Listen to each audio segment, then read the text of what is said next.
Good morning students. Today we are going to discuss about our second chapter matter around us pure.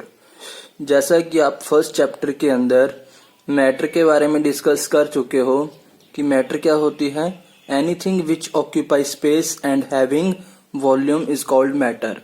यानी कि कोई भी substance जिसका क्या हो, कोई ना कोई वॉल्यूम हो, कुछ ना कुछ मास हो और वो स्पेस कवर करता हो, तो वो किस कैटेगरी में आ जाता है, वो मैटर की कैटेगरी में आ जाता है। तो हमने ये पढ़ा कि जो मैटर है उसको दो कैटेगरी के अंदर क्लासिफाई किया जाता है। First one is physical classification and second is chemical classification. On the basis of physical classification matter can be divided into three categories, solid, liquid and gas. जो आपका फर्स्ट चैप्टर था वो पूरी तरह से फिजिकल क्लासिफिकेशन के ऊपर based था, जो कि हम अच्छे तरीके से पढ़ चुके हैं। और आज जो है हमारा जो सेकंड चैप्टर जो हम पढ़ने जा रहे हैं वो पूरी तरह से बेस्ड है मैटर की केमिकल क्लासिफिकेशन के ऊपर। तो केमिकल क्लासिफिकेशन के बेसिस पे जो मैटर है उसको दो कैटेगरी में डिवाइड किया गया है, pure substance and impure substance, या फिर मिक्सचर भी बोल सकते हो। तो firstly what is pure substance?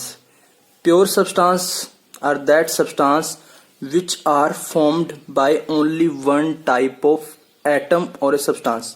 यानी कि ऐसा सब्सटेंस जो सिर्फ एक ही तरह के एटम से मिलके बना हो उसको हम क्या बोलते हैं, प्योर सब्सटेंस।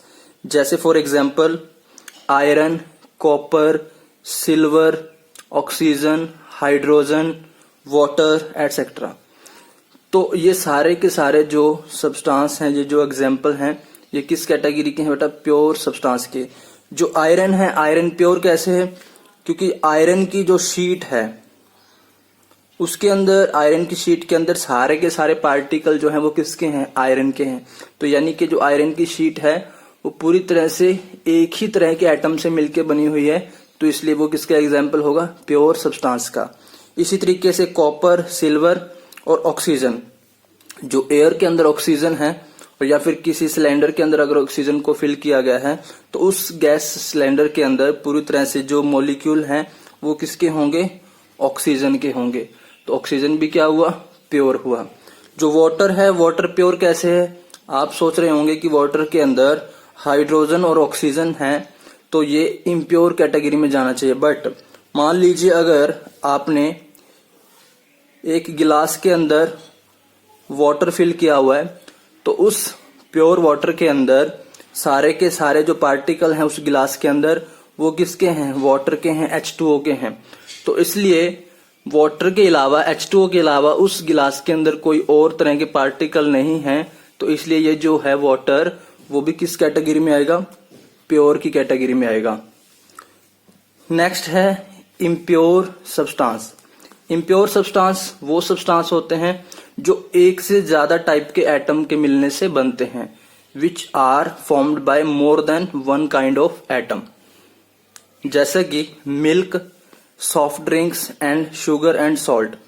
अब ये जो मिल्क है, मिल्क इम्प्योर कैसे है, क्योंकि जो मिल्क है वो किस किस से मिलके बना हुआ बेटा, उसके अंदर फैट भी प्रेजेंट होते हैं, वाटर प्रेजेंट है, तो उसके अंदर फैट के पार्टिकल्स भी हैं और वाटर के पार्टिकल भी हैं। तो यानी कि एक तरह से ज्यादा, एक टाइप से ज्यादा तरह के उसके अंदर क्या है, एटम प्रेजेंट हैं। तो इसलिए जो वो है किस कैटेगरी में जाएगा, इम्प्योर की कैटेगरी में जाएगा। जैसे सॉफ्ट ड्रिंक है, सॉफ्ट ड्रिंक, कोल्ड ड्रिंक्स, तो इनके अंदर जो है वो लिक्विड के अंदर क्या फिल की गई है, गैस फिल की गई है, कार्बन डाइऑक्साइड। तो उस मिक्सचर के अंदर, उस सोल्यूशन के अंदर एक से ज्यादा टाइप के एटम हैं, इसलिए वो किस कैटेगरी में जाएगा, इम्प्योर सब्सटेंस की कैटेगरी में जाएगा। इसी तरीके से जो सॉल्यूशन है शुगर और सॉल्ट का, या फिर सॉल्ट का इन वाटर के अंदर, तो वो भी किस कैटेगरी में होंगे, इम्प्योर की कैटेगरी में होंगे, बिकॉज उसके अंदर वाटर के भी मॉलिक्यूल्स प्रेजेंट हैं और सॉल्ट और शुगर के भी वाटर के अंदर मॉलिक्यूल प्रेजेंट हैं। तो एक से ज्यादा टाइप के एटम उसके अंदर प्रेजेंट हैं सोल्यूशन में, तो इसलिए ये भी किस कैटेगरी में होगा बेटा, इम्प्योर की कैटेगरी में होगा। नेक्स्ट जो इम्प्योर सब्सटेंस है उसको फर्दर दो कैटेगरी में डिवाइड किया गया है, homogeneous mixture and heterogeneous mixture. Homogeneous mixture क्या होता है कि ऐसा मिक्सचर जिसके अंदर जो पार्टिकल हैं वो कंप्लीटली क्या हो जाएं, मिक्स हो जाएं, यानी कि यूनिफॉर्मली डिस्ट्रीब्यूट हो जाएं और उसके अंदर आप पार्टिकल को इजीली अपनी नेक्ड आईज के साथ देख न पाओ, तो आपको देखने में उसके अंदर सिर्फ एक ही फेज दिखाई दे, तो इस टाइप के जो मिक्सचर होते हैं वो कहलाते हैं होमोजीनियस मिक्सचर। जैसे for example salt in water, अगर आप सॉल्ट को वाटर के अंदर मिक्स करते हो तो आपको सॉल्ट के जो पार्टिकल हैं वो वाटर में विजिबल नहीं होंगे। तो इस टाइप के जो मिक्सचर होते हैं जिनके अंदर आप सॉल्ट के पार्टिकल या फिर शुगर के पार्टिकल को वाटर के अंदर डिफरेंशिएट न कर पाओ, देख न पाओ, आपको सिर्फ उसका एक ही फेज विजिबल हो, दूसरा फेज जो है वो विजिबल न हो, तो इस टाइप के जो मिक्सचर होते हैं वो कहलाते हैं होमोजीनियस मिक्सचर। अनदर एग्जांपल है एयर। जो एयर है, एयर भी एक होमोजीनियस मिक्सचर है, बिकॉज एयर के अंदर बहुत ही गैसेस जो है वो प्रेजेंट होते हैं, जैसे ऑक्सीजन, कार्बन डाइऑक्साइड, नाइट्रोजन। तो ये जो गैसेस हैं एयर के अंदर एक मिक्सचर की फॉर्म में है। आप एयर के अंदर डिफरेंशिएट नहीं कर पाओगे, देख नहीं पाओगे कि ऑक्सीजन कहाँ पे है, कार्बन डाइऑक्साइड कहाँ पे है, नाइट्रोजन कहाँ पे है। तो आप इनके मॉलिक्यूल्स के अंदर, इनके एटम में गैसेस के डिफरेंशिएट नहीं कर पाओगे अपनी नेक्ड आईज के थ्रू। तो इसलिए इस टाइप के जो मिक्सचर हैं वो क्या कहलाते हैं, होमोजीनियस मिक्सचर। सेकंड है हेट्रोजीनियस मिक्सचर। हेट्रोजीनियस मिक्सचर वो मिक्सचर होते हैं जिनके अंदर जो एटम है वो कंप्लीटली यानी कि यूनिफॉर्मली जो है वो मिक्स न हो, तो इस टाइप के जो मिक्सचर होंगे वो क्या कहलाएंगे, आपके हेट्रोजीनियस मिक्सचर। और इसके अंदर आपको एक से ज्यादा तरह के जो फेज हैं वो दिखाई देते हैं। जैसे फॉर एग्जांपल मान लो आपने वाटर के अंदर सॉइल को मिक्स कर दिया, आपने वाटर के अंदर सॉइल को मिक्स कर दिया, तो जो सॉइल के पार्टिकल हैं उसके अंदर आपको क्लियरली विजिबल होंगे, आप अपनी नेक्ड आईज के साथ सॉइल के पार्टिकल को देख पाओगे। तो इस टाइप के जो मिक्सचर हैं जिनके अंदर आप पार्टिकल्स को इजीली देख पाओ, डिफरेंशिएट कर पाओ और आपको एक से ज्यादा तरह के फेज दिखाई दें, उसके अंदर आपको वाटर के मॉलिक्यूल भी क्लियरली विजिबल होंगे और सॉइल के पार्टिकल भी क्लियरली विजिबल होंगे। तो इस टाइप के जो मिक्सचर होते हैं वो कहलाते हैं हेट्रोजीनियस मिक्सचर। अब हम आगे नेक्स्ट डिस्कस करते हैं कि जो ये मिक्सचर है होमोजीनियस मिक्सचर, इसको आगे हम सोल्यूशन की कैटेगरी में बोल सकते हैं कि मिक्सचर है, एक तरह से सोल्यूशन भी कह सकते हैं इसको। और जो होमोजीनियस मिक्सचर है उसको आप ट्रू सोल्यूशन का भी नाम दे सकते हो। जो सोल्यूशन है अब वो क्या कैसे बनते हैं, अब सोल्यूशन को बनाने के लिए आपको दो कंपोनेंट की जरूरत होती है, एक है सोल्यूट और दूसरा है सॉल्वेंट। अब अगर आप सोल्यूट और सॉल्वेंट को आपस में मिक्स कर देते हो तो मिक्स करने के बाद उससे जो मिक्सचर प्रिपेयर होगा आप उसको सोल्यूशन भी बोल सकते हो। अब जो मिक्सचर प्रिपेयर हुआ उसके अंदर सोल्यूट और सॉल्वेंट को आप कैसे आइडेंटिफाई करोगे। अब सोल्यूट क्या होता है, जो किसी मिक्सचर या फिर सोल्यूशन के अंदर लेसर अमाउंट में प्रेजेंट होता है उसको आप क्या बोलते हो, सोल्यूट, यानी कि which are present in lesser amount in the solution are called solute. और सोल्यूशन के अंदर जो लार्ज अमाउंट में सब्सटेंस प्रेजेंट होगा वो क्या कहलाएगा, सॉल्वेंट कहलाएगा। अब हम बात करते हैं कुछ एग्जाम्पल्स की जो कि ट्रू सोल्यूशन के हैं। First, solution of sugar in water. अगर आप शुगर को वाटर के अंदर डिसॉल्व कर देते हो, मिक्स कर देते हो, तो जो सोल्यूशन प्रिपेयर होगा वो कैसा होगा, ट्रू सोल्यूशन होगा। और उसके अंदर सोल्यूट कौन होगा और सॉल्वेंट कौन होगा। जो शुगर है वो लेसर अमाउंट में प्रेजेंट होती है तो इसलिए जो शुगर है वो क्या होगी, सोल्यूट होगी। और वाटर जो है वो लार्ज अमाउंट में प्रेजेंट होता है तो इसलिए वाटर क्या होगा, सॉल्वेंट होगा। सेकंड एग्जांपल, अगर मान लीजिए आपने आयोडीन को अल्कोहल के अंदर मिक्स कर दिया तो जो आयोडीन है वो लेसर अमाउंट में प्रेजेंट होती है सोल्यूशन में और अल्कोहल जो है लार्ज अमाउंट में प्रेजेंट होता है तो इसलिए अल्कोहल क्या होगा, सॉल्वेंट, और आयोडीन क्या होगा, सोल्यूट होगा। थर्ड एग्जाम्पल, जो सॉफ्ट ड्रिंक्स हैं, सॉफ्ट ड्रिंक के अंदर क्या होता है कि जो लिक्विड है, लिक्विड के अंदर गैस को फिल किया जाता है, और सॉफ्ट ड्रिंक के अंदर कौन सी गैस फिल की जाती है? Carbon dioxide. तो कार्बन डाइऑक्साइड के जो मॉलिक्यूल है वो वाटर के अंदर, लिक्विड के अंदर क्या होते हैं? मिक्स होते हैं। तो कार्बन डाइऑक्साइड है जो लेसर अमाउंट में प्रेजेंट होती है, तो इसलिए जो कार्बन डाइऑक्साइड है वो एज ए सोल्यूट वर्क करेगी, और जो लिक्विड है उसके अंदर वो एज ए सॉल्वेंट वर्क करेगा।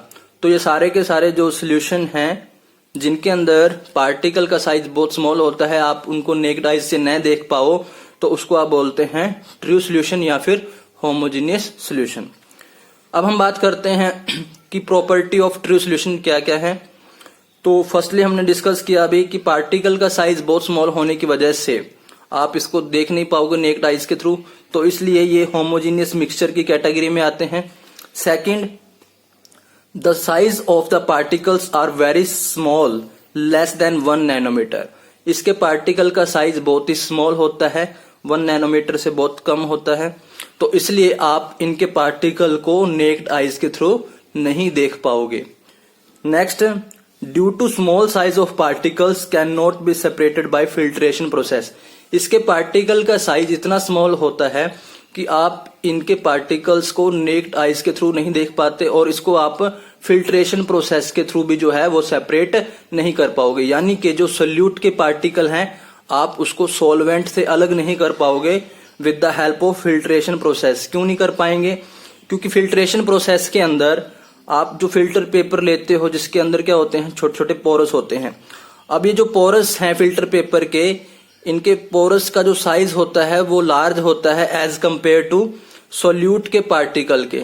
तो जो सोल्यूट के पार्टिकल का साइज है वो बहुत स्मॉल होता है, इसलिए वो फिल्टर पेपर के पोरस में से क्या हो जाएंगे? पास आउट हो जाएंगे, और साथ में से लिक्विड भी इनमें से पास आउट हो जाएगा। तो इसलिए आप जो है ट्रू सोल्यूशन को फिल्ट्रेशन प्रोसेस से अलग नहीं कर सकते, क्योंकि इनके पार्टिकल का साइज बहुत ही स्मॉल है और वो फिल्टर पेपर में से इजिली क्रॉस हो जाएंगे। Next, true solution is stable solution because its particle do not settle down when left undisturb. इसके पार्टिकल का जो साइज है वो बहुत स्मॉल है, तो जब इस तरीके के सोल्यूशन को प्रिपेयर किया जाता है तो ये स्टेबल सोल्यूशन होते हैं। स्टेबल मीन्स क्या होता है कि अगर हमने एक बार इस टाइप के सोल्यूशन को बना लिया तो कुछ टाइम बाद, मान लीजिए हाफ एन आवर, 2 आवर और आफ्टर 3 आवर्स, उसके अंदर आपको कोई भी चेंज देखने को नहीं मिलेगा। यानी कि जैसा आपने सोल्यूशन प्रिपेयर किया था वो वैसे का वैसा ही रहेगा। उसके अंदर जो पार्टिकल है वो नीचे बॉटम में सेटल डाउन नहीं होंगे। तो इस टाइप के जो सोल्यूशन है वो क्या कहलाते हैं? True solution. जैसे मान लीजिए यहाँ पे हमने एक एग्जांपल लिया, मान लीजिए आपने वाटर के अंदर शुगर के पार्टिकल को मिक्स कर दिया और आपने एक ट्रू सोल्यूशन प्रिपेयर कर लिया। आपने 2 घंटे के बाद इसको देखा सोल्यूशन को, तो उसके अंदर आपको कोई भी चेंज नजर नहीं आया। जैसा आपने स्टार्टिंग में बनाया था वैसा ही आपको बाद में नजर आया। तो इस तरह के जो सोल्यूशन हैं जिनके अंदर कोई भी चेंजेस नहीं आते हैं उनको आप क्या बोलते हो? True solution. Now we will discuss about some important term related to the true solutions. First is dilute solution, concentrated solution, saturated solution, unsaturated solution. ये जो सभी टर्म्स हैं, ये जो ट्रू सोल्यूशन के अंदर ये डिपेंड करती हैं अमाउंट ऑफ सोल्यूट के ऊपर। अगर अमाउंट ऑफ सोल्यूट चेंज होगा तो जो सोल्यूशन की टाइप है वो भी चेंज होती जाएगी। जैसे फर्स्ट है डाइल्यूट सोल्यूशन। तो डाइल्यूट सोल्यूशन क्या होते हैं? ऐसे सोल्यूशंस जिनके अंदर जो सोल्यूट की अमाउंट है वो सॉल्वेंट के अंदर बहुत ही कम प्रेजेंट हो। अगर सोल्यूट की अमाउंट सॉल्वेंट के अंदर बहुत कम प्रेजेंट है तो उससे जो सोल्यूशन प्रिपेयर होगा वो क्या कहलाएगा? डाइल्यूट सोल्यूशन कहलाएगा। नेक्स्ट है कॉन्सेंट्रेटेड सोल्यूशन। ऐसे सोल्यूशन जिनके अंदर सोल्यूट की अमाउंट क्या होगी? ज्यादा प्रेजेंट होगी सॉल्वेंट के अंदर, तो उस टाइप के जो सोल्यूशन है उनको आप क्या बोलोगे? Concentrated solution. तो यहां से आपको 2 कैटेगरी के बारे में पता चल गया कि अगर सोल्यूट की अमाउंट कम प्रेजेंट है तो उसको आप बोलोगे डाइल्यूट सोल्यूशन, और अगर कॉन्सेंट्रेटेड सोल्यूशन है तो उसके अंदर क्या होगी? अमाउंट है जो सोल्यूट की वो ज्यादा प्रेजेंट होगी। नेक्स्ट है सैचुरेटेड सोल्यूशन। सैचुरेटेड सोल्यूशन क्या होते हैं? A solutions in which no more solute could be dissolved at given temperature. मान लीजिए आप कोई सोल्यूशन प्रिपेयर कर रहे हैं, आपने सॉल्ट को और वाटर को मिक्स करना है, तो सॉल्ट और वाटर का आपने सोल्यूशन प्रिपेयर करना है, तो आप सॉल्ट को डिसॉल्व करते जाओगे सॉल्वेंट के अंदर। तो एक ऐसा टेम्परेचर पर्टिकुलर आपने लेना है जिसके ऊपर आप उसको क्या करोगे? डिसॉल्व करोगे। तो आप जैसे जैसे अमाउंट ऑफ सोल्यूट को ऐड करते जाओगे, एक टाइम ऐसा आएगा कि उसके अंदर सॉल्वेंट के अंदर जो सोल्यूट है वो डिसॉल्व होना बंद हो जाएगी। तो उस टाइम तक जहां तक सोल्यूट उसके अंदर मिक्स हो रही है सोल्यूशन के अंदर, और उसके बाद सोल्यूट जो है वो मिक्स होना बंद हो जाएगी, तो उस पॉइंट को आप बोलते हो सैचुरेशन पॉइंट, जहां तक सोल्यूट जो है वो सॉल्वेंट के अंदर डिसॉल्व हो रही है। और उस टाइप के जो सोल्यूशन है आप उनको क्या बोलोगे? Saturated solution. यानी कि जितनी सॉल्वेंट की कैपेसिटी है, जितनी सॉल्वेंट की कैपेसिटी है सोल्यूट को अपने अंदर डिसॉल्व करने की, अगर हम उसके अंदर उतनी सोल्यूट मिक्स कर देते हैं तो उससे जो सोल्यूशन प्रिपेयर होगा आप उसको क्या बोलोगे? सैचुरेटेड सोल्यूशन बोलोगे। नेक्स्ट है अनसैचुरेटेड सोल्यूशन। अब मान लीजिए अगर सॉल्वेंट की जो कैपेसिटी है वो ज्यादा है सोल्यूट को अपने अंदर डिसॉल्व करने की किसी गिवन टेम्परेचर पे, बट हम उसके अंदर उसकी कैपेसिटी से कम सोल्यूट डिसॉल्व कर रहे हैं, तो उससे जो सोल्यूशन प्रिपेयर होगा उसको आप क्या बोलोगे? अनसैचुरेटेड।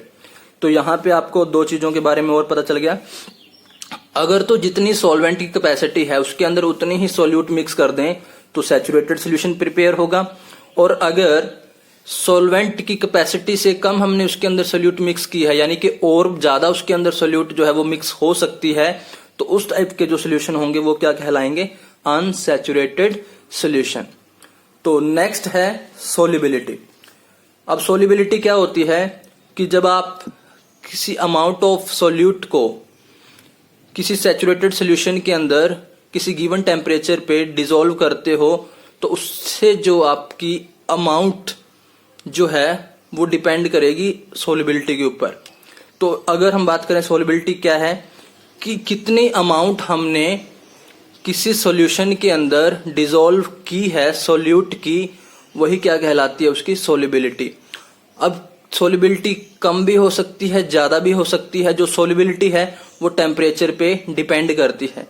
अगर आप टेम्परेचर को इंक्रीज करोगे तो जो सॉल्वेंट की कैपेसिटी है सोल्यूट को अपने अंदर डिसॉल्व करने की वो इंक्रीज हो जाएगी। तो यानी कि आप सोल्युबिलिटी जो है उसको इंक्रीज कर सकते हो बाय इंक्रीजिंग अ टेम्परेचर। तो अब सोल्युबिलिटी आपको यहाँ पे क्लियर हो गया होगा कि कितनी अमाउंट जो है सोल्यूट की वो प्रेजेंट है सोल्यूशन के अंदर किसी गिवन टेम्परेचर पे, वो क्या कहलाती है? सोल्युबिलिटी कहलाती है। अब हम बात करते हैं नेक्स्ट कॉन्सेंट्रेशन ऑफ सोल्यूशन, कि कॉन्सेंट्रेशन ऑफ सोल्यूशन क्या होता है। कॉन्सेंट्रेशन वर्ड पहले भी आया था। तो कॉन्सेंट्रेशन का मतलब हम बात करते हैं अमाउंट ऑफ सोल्यूट के बारे में। तो कितनी अमाउंट जो है सोल्यूट की किसी सोल्यूशन में प्रेजेंट है वही क्या कहलाती है? उसकी कॉन्सेंट्रेशन कहलाती है सोल्यूशन की। अगर अमाउंट सोल्यूट का सॉल्वेंट के अंदर या सोल्यूशन के अंदर ज्यादा होगा तो वो जो सोल्यूशन है उसकी कॉन्सेंट्रेशन क्या होगी? ज्यादा होगी। अगर अमाउंट जो है सोल्यूट का कम होगा किसी सोल्यूशन में तो उस सोल्यूशन की कॉन्सेंट्रेशन क्या होगी? कम होगी। तो यानी कि मेनली अगर हम यहाँ पे नोट करें एक पॉइंट, तो जो कॉन्सेंट्रेशन है वो डिपेंड करती है अमाउंट ऑफ सोल्यूट पे। अगर सोल्यूट की अमाउंट ज्यादा तो कॉन्सेंट्रेशन ज्यादा, अगर सोल्यूट की अमाउंट कम तो कॉन्सेंट्रेशन कम। तो जिसमें कॉन्सेंट्रेशन कम है सोल्यूट की तो वो क्या कहलाते हैं? आपके डाइल्यूट सोल्यूशन, जो कि आप पहले पढ़ चुके हो। अब जो कॉन्सेंट्रेशन है सोल्यूशन की उसको किस किस तरीके से हम एक्सप्रेस कर सकते हैं, उसको किस तरीके से डिफाइन कर सकते हैं। तो तीन तरीके से जो है वो डिफाइन किया गया है इसको, बट आपके सिलेबस में दो ही हैं तो हम तीनों को ही डिस्कस कर लेते हैं। फर्स्ट है मास बाय मास परसेंटेज, और सेकंड है mass by volume percentage, third है वॉल्यूम बाय वॉल्यूम परसेंटेज। अब मास बाय मास परसेंटेज का मतलब क्या है कि कॉन्सेंट्रेशन हमने अभी पढ़ा क्या होता है कि amount of solute divide bye amount of solution. अब जो सोल्यूशन है, सोल्यूशन के अंदर जो मास है सोल्यूट का किसी सॉल्वेंट के मास के अंदर डिजोल्व है जो, उसको आप क्या बोलते हो, मास बाय मास परसेंटेज। यानी कि जो मास है सोल्यूट का, अगर आप उसको डिवाइड कर देते हो मास ऑफ सोल्यूशन से और उसको मल्टीप्लाई कर देते हो 100 से, तो वो आपका क्या आ जाएगा, मास बाय मास परसेंटेज आ जाएगा। तो अब आपको पता है कि मास ऑफ सोल्यूशन अगर आपको चाहिए तो सोल्यूशन किससे बनता है, सोल्यूट और सॉल्वेंट से। तो अगर आपने मास निकालना है सोल्यूशन का तो आप क्या कर दोगे बेटा, मास ऑफ सोल्यूट को और मास ऑफ सॉल्वेंट को आप क्या कर दोगे, ऐड कर दोगे, जो भी क्वेश्चन के अंदर आपको दे रखा होगा उसके हिसाब से। तो अगर आप मास ऑफ सोल्यूट और मास ऑफ सोल्यूशन को डिवाइड करके उसको 100 से मल्टीप्लाई कर देते हो तो आपका मास बाय मास परसेंटेज आ जाएगा, ठीक है। और ये किसको मेजर करता है, ये कॉन्सेंट्रेशन ऑफ सोल्यूशन को। सेकंड है मास बाय वॉल्यूम, यानी कि मास बाय वॉल्यूम, डिवाइड में वॉल्यूम है, वॉल्यूम डिवाइड में है, तो इसका मतलब डिवाइड वाली टर्म जो है वो किससे रिलेटेड है, सोल्यूशन से।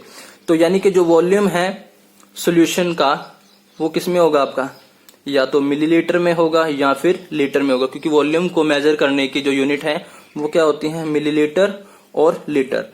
और जो मास है, मास को आप किस में मेजर करते हो, ग्राम में या फिर किलोग्राम में। तो अगर सोल्यूट जो है वो ग्राम में और किलोग्राम में है और जो वॉल्यूम है आपकी मिलीलीटर या फिर लीटर में है, तो उससे आप क्या निकाल सकते हो बेटा, मास बाय वॉल्यूम परसेंटेज। मान लीजिए अगर आपको क्वेश्चन दिया हुआ है कि 2 ग्राम सोल्यूट जो है वो डिजोल्व है 100 ml सोल्यूशन के अंदर, तो इसका मतलब जो 2 ग्राम है वो क्या दिया हुआ है आपको, 2 ग्राम है वो क्या दिया हुआ है आपको, सोल्यूट का वेट, और 100 ml वो क्या दी हुई है, सॉल्यूशन की वॉल्यूम। तो अगर हमने यहाँ पे मास बाय वॉल्यूम निकालना है तो क्या करोगे आप, 2 gram mass of solute divide by volume of solution कितना दिया है आपको, 100 ml, इनटू में 100 कर दोगे तो यहां से आपके पास क्या आ जाएगा बेटा, परसेंटेज आ जाएगा किसका, कॉन्सेंट्रेशन का, मास बाय वॉल्यूम की टर्म में। तो इस तरीके से आप क्या कर सकते हो, न्यूमेरिकल को सॉल्व कर सकते हो। इसके बारे में हम बाद में न्यूमेरिकल का एक लेक्चर बना लेंगे अलग से। तो नेक्स्ट है वॉल्यूम बाय वॉल्यूम परसेंटेज की टर्म में। अगर जो आपकी सोल्यूट है वो लिक्विड स्टेट में है तो आप उसको किस में मेजर करोगे, लीटर में या फिर मिलीलीटर में। तो सोल्यूट को भी अगर यानी कि वॉल्यूम की टर्म में लिया गया है, मिलीलीटर या फिर लीटर की टर्म में लिया गया है, और सोल्यूशन जो है वो भी आपका लीटर या फिर मिलीलीटर में है, तो अगर आप दोनों की वॉल्यूम को क्या कर देते हो, डिवाइड करके 100 से मल्टीप्लाई कर देते हो, तो आपके पास क्या आ जाएगा, वॉल्यूम बाय वॉल्यूम परसेंटेज। तो नेक्स्ट है, हम बात करते हैं ट्रू सॉल्यूशन के बाद नेक्स्ट है अपने पास सस्पेंशन। अब सस्पेंशन क्या होता है, सस्पेंशन जो है वो एक हेट्रोजीनियस मिक्सचर है। हेट्रोजीनियस है तो इसका मतलब आपको पता चल ही गया होगा कि जिसके अंदर आप पार्टिकल्स को अपनी नेक्ड आईज के साथ क्या कर सकते हो, डिफरेंशिएट कर सकते हो, देख सकते हो। तो उस टाइप के जो सोल्यूशन है वो क्या होते हैं, हेट्रोजीनियस मिक्सचर कहलाते हैं। नेक्स्ट है इसकी property, size of particles are larger than 1000 nanometer. यानी कि जो सस्पेंशन सोल्यूशन होते हैं इनके अंदर जो पार्टिकल का साइज है वो क्या होगा, 1000 नैनोमीटर से ग्रेटर होगा। तो यानी कि ग्रेटर है 1000 नैनोमीटर से, तो आप इनके पार्टिकल को क्या कर पाओगे बेटा, नेक्ड आईज के थ्रू इजीली देख पाओगे। ठीक है, आपकी जो आंखें हैं उनको इजीली क्या कर पाएंगी, देख पाएंगी, क्योंकि पार्टिकल का साइज क्या है, लार्ज है। Next, due two particles large size hence they scatter the beam of light passing through them. तो अगर इनके पार्टिकल का साइज लार्ज है तो अगर हम लाइट को स्कैटर करवाएंगे इन सोल्यूशन में से, तो जो लाइट है उसका जो पाथ है आपको वो क्लियरली विजिबल होगा। तो इस तरह के जो इफेक्ट है जिनके अंदर लाइट का जो पाथ है पार्टिकल के साइज के लार्ज होने की वजह से आपको दिखने लग जाए, तो उसको आप बोलते हैं उस इफेक्ट को टिंडल इफेक्ट। तो यानी कि the path of particle visible after scattering of light. अगर लाइट के स्कैटर होने के बाद आपको पार्टिकल का जो पाथ है वो विजिबल होने लग जाए, तो उस टाइप के जो सोल्यूशन है उनके अंदर कौन सा इफेक्ट अराइज होगा, टिंडल इफेक्ट। जैसे कि ये एग्जांपल देखिए आप, मान लीजिए आपने एक गिलास के अंदर वाटर और सॉइल को मिक्स किया है, या फिर वाटर और फ्लोर जो आटा होता है उसको आपने इसके अंदर मिक्स किया हुआ है, तो इनके पार्टिकल जो है सॉइल के वो लार्ज होते हैं। तो आपने उनके ऊपर क्या किया बेटा, लाइट स्ट्राइक की टॉर्च के थ्रू। तो जो लाइट है वो क्या हो जाएगी, इस पार्टिकल में से स्कैटर हो जाएगी, क्योंकि पार्टिकल का साइज लार्ज है। तो आपको इसके अंदर सोल्यूशन के अंदर जो लाइट का पाथ है वो क्लियरली विजिबल होगा। तो अगर ग्लास के अंदर से आपको पार्टिकल का जो साइज है वो विजिबल हो रहा है और लाइट का पाथ भी आपको विजिबल हो रहा है, तो उससे आप क्या बोलते हो, टिंडल इफेक्ट। नेक्स्ट है, these are unstable solution because its particles settle down at the bottom after some time। तो जो सस्पेंशन वाले सोल्यूशन हैं ये क्या होते हैं बेटा, अनस्टेबल होते हैं। क्यों? क्योंकि अगर आप इनको एक बार बना देते हो तो कुछ टाइम बाद अगर आप चेक करोगे तो उसकी जो प्रॉपर्टी है वो क्या हो चुकी होंगी, चेंज हो चुकी होंगी, उस सोल्यूशन के अंदर चेंजेस आ चुके होंगे।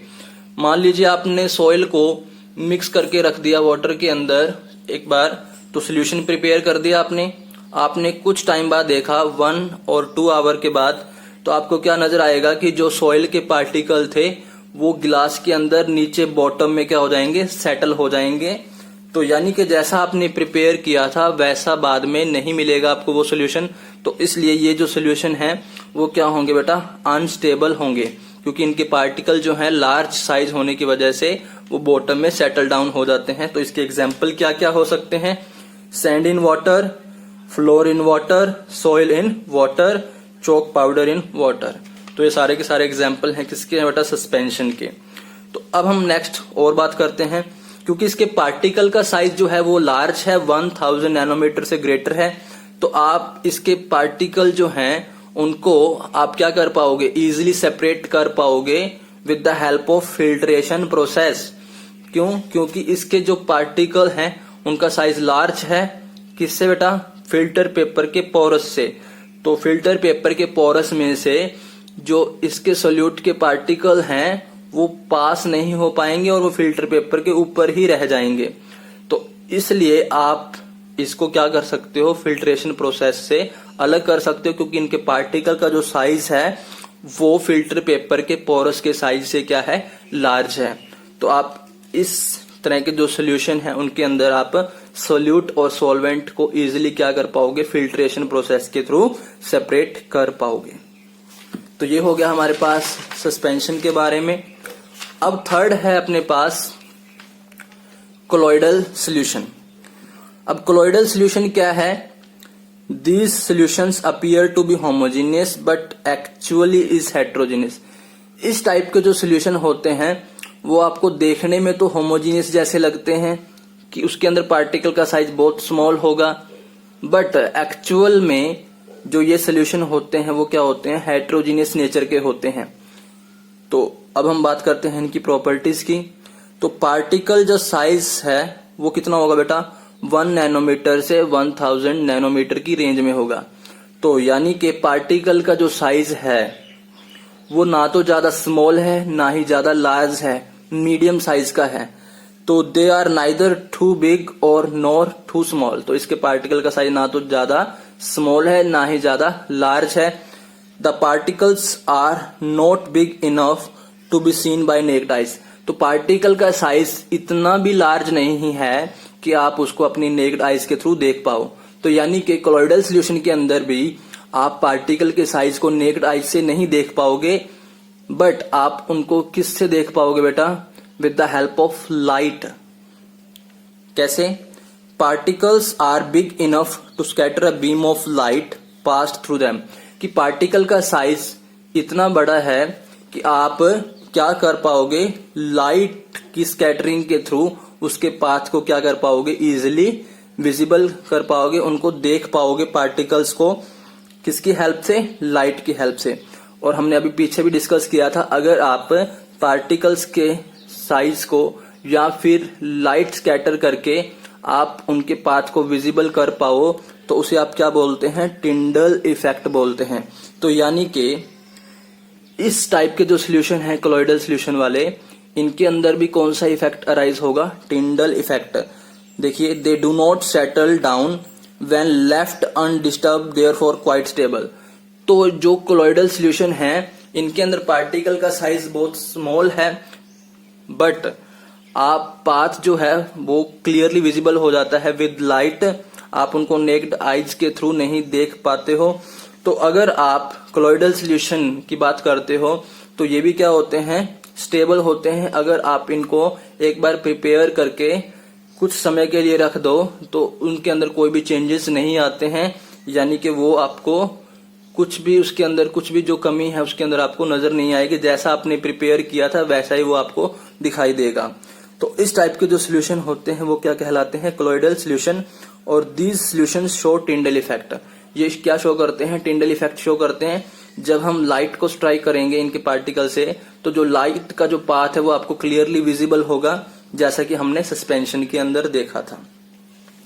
तो अब हम बात करते हैं कि जो कोलॉइडल सोल्यूशन है उसके अंदर कौन कौन से कंपोनेंट प्रेजेंट होते हैं। जैसा कि ट्रू सोल्यूशन में था, तो ट्रू सोल्यूशन के अंदर हमने देखा कि उसके दो कंपोनेंट थे, एक तो सोल्यूट और दूसरा सॉल्वेंट।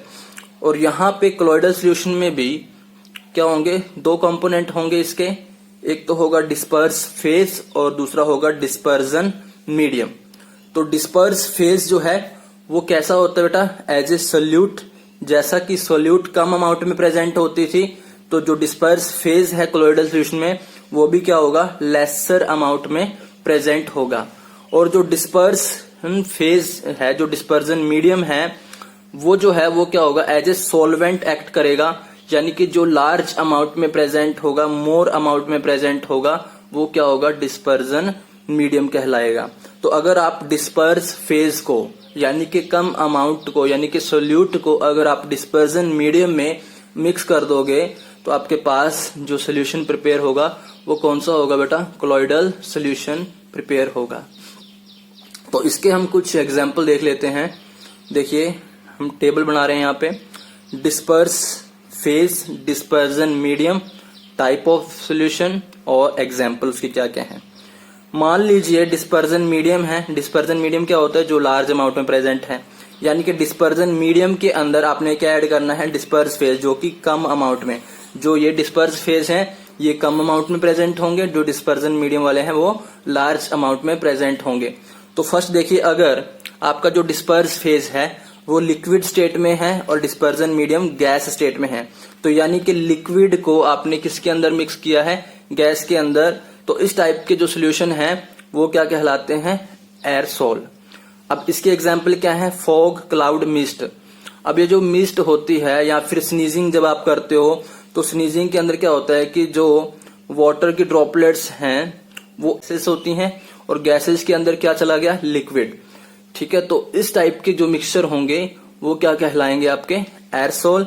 और इनके आप एग्जाम्पल फॉग, क्लाउड और मिस्ट दे सकते हो। सेकंड है डिस्पर्स फेज, अगर सॉलिड है और डिस्पर्जन मीडियम गैस है। तो अगर आप सॉलिड को गैस के अंदर मिक्स कर रहे हो तो उस टाइप के सोल्यूशन को भी आप क्या बोलते हो, एयरसोल।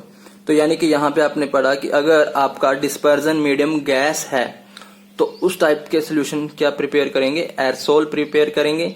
तो सॉलिड और गैस का एग्जांपल क्या है, स्मोक, ऑटोमोबाइल एग्जॉस्ट। स्मोक यानी कि जो धुआं होता है, तो धुएं के अंदर जो अनबर्न्ट पार्टिकल हैं, अनबर्न्ट पार्टिकल वो किस स्टेट में होते हैं, सॉलिड स्टेट में होते हैं। तो अनबर्न्ट पार्टिकल जो है वो एयर के अंदर क्या करते हैं, माइग्रेट करते हैं, मूवमेंट करते हैं। तो एयर के अंदर क्या है, गैसेस प्रेजेंट हैं, और जो स्मोक के अंदर जो अनबर्न्ट पार्टिकल है वो सॉलिड स्टेट में है। तो यानी कि जो सॉलिड है वो गैस के अंदर मिक्स्ड है। तो इस टाइप के एग्जाम्पल किस में आ जाएंगे, आपके सॉलिड इन गैस, यानी कि कोलॉइडल सोल्यूशन के अंदर आ जाएंगे। नेक्स्ट है गैस इन लिक्विड। जब गैस को मिक्स किया जाता है लिक्विड के अंदर उसको क्या बोलते हैं आप, फोम बोलते हैं। और जैसे शेविंग क्रीम्स हैं, जो शेविंग क्रीम्स हैं उनके अंदर जो डिस्पर्जन मीडियम है यानी कि जो ज्यादा अमाउंट में प्रेजेंट है वो क्या होता है, लिक्विड, और उसके अंदर क्या फिल की जाती है, गैसेस फिल की जाती हैं। और इसका आप एक और एग्जांपल दे सकते हो बेटा, सॉफ्ट ड्रिंक्स, कोल्ड ड्रिंक्स वगैरह।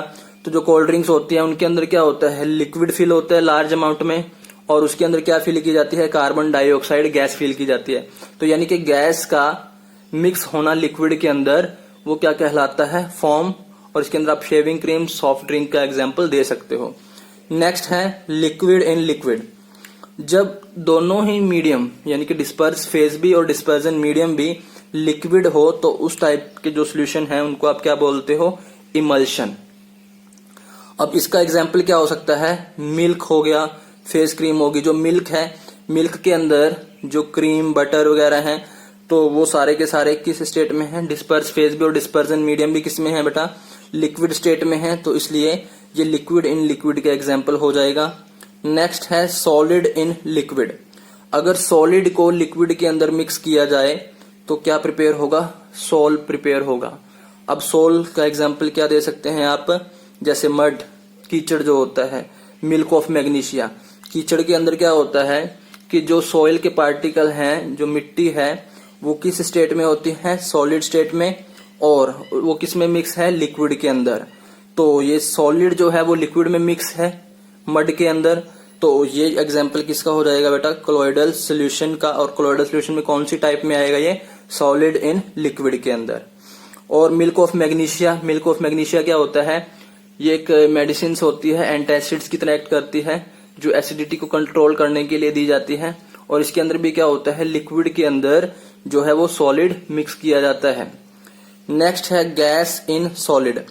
अगर सॉलिड के अंदर गैस को मिक्स किया जाए तो वो किसका एग्जाम्पल हो जाएगा, आपका फोम का। और इसके अंदर आ गया आपका रबड़ और स्पंज। जो स्पंज होती है, स्पंज के अंदर क्या होता है, गैस फील होती है, और वो स्पंज होता क्या है, सॉलिड स्टेट के अंदर होता है। तो सॉलिड के अंदर गैस को फिल किया गया है, तो ये किसका एग्जाम्पल है, गैस इन सॉलिड का। और जैसे रबड़ है, जैसे मान लो गाड़ी का कोई टायर है, तो टायर के अंदर क्या होता है, टायर जो है, रबड़ है जो, वो सॉलिड फॉर्म में होती है, और उसके अंदर क्या फिल की जाती है, गैस फिल की जाती है। तो गैस जो है वो फील्ड है किसके अंदर बेटा, सॉलिड के अंदर। तो इस टाइप के जो मिक्सचर हैं वो किस में आ जाएंगे, आपके गैस इन सॉलिड के अंदर। तो आज का जो हमारा लेक्चर है वो यहीं तक था।